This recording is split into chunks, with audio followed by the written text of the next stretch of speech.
So hi friends, how you all? I hope you are very this time. So guys, आज का video होने वाला है एक बहुत ही इंटरेस्टिंग टॉपिक के ऊपर, और टॉपिक है HDFC का डिफेंस फंड।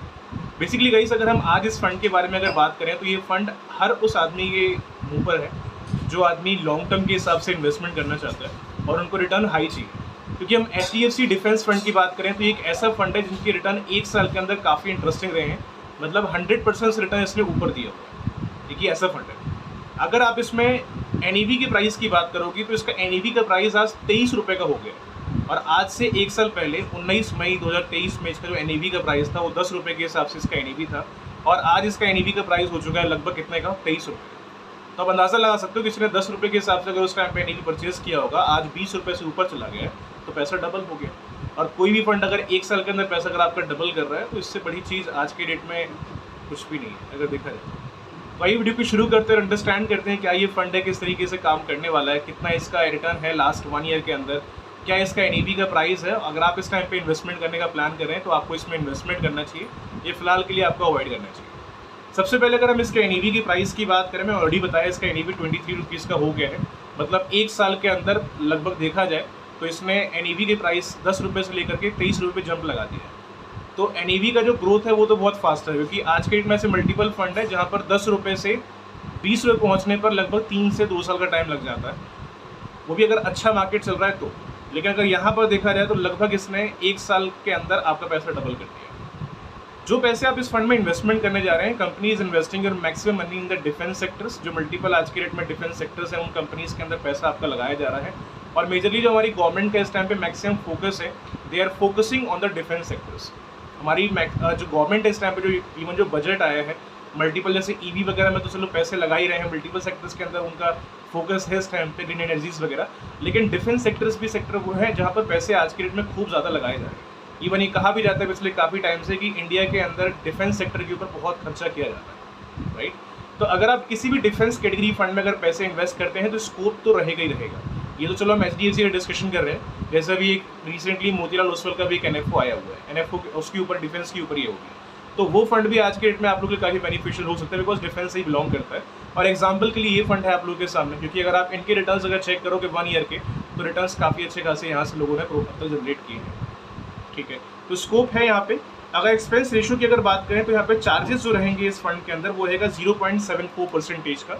मतलब अगर आप इस फंड में इन्वेस्टमेंट करते हैं चाहे जितने भी अमाउंट से, लमसम में या फिर SIP कैटेगरी में, तो यहाँ पे जो चार्जेस एक्सपेंस रेशियो आपको पे करना पड़ेगा, दैट इज 0.74%।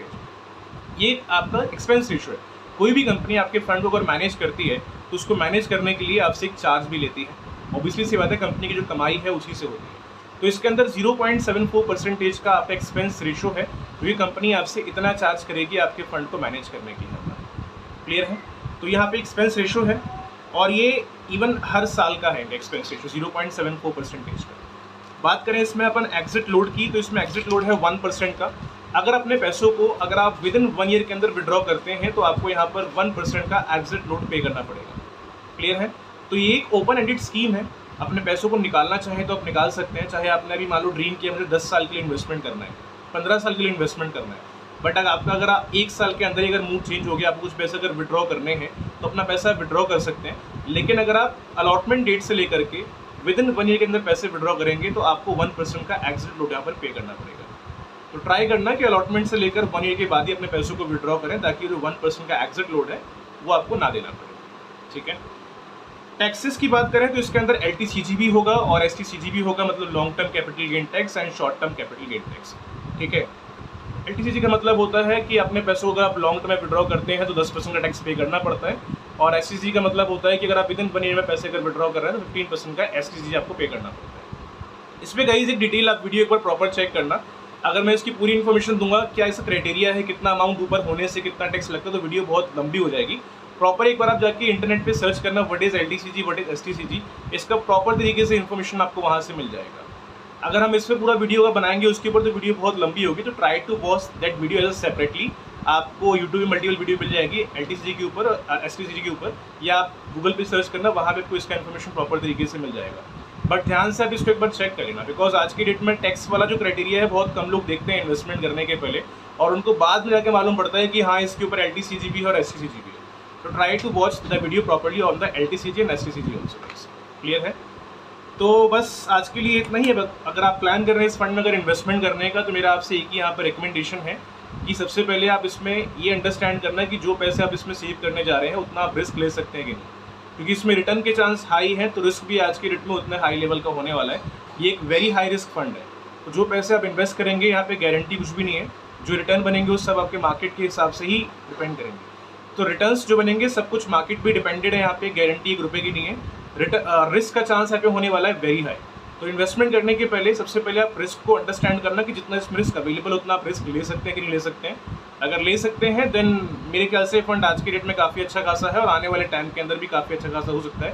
क्योंकि रिकमेंडेशन वीडियो नहीं है, बट स्टिल एक बार अपने एंड से अपना पोर्टफोलियो अंडरस्टैंड करें, समझ में आता तो इन्वेस्ट करें। Thank you very much. Have a nice day.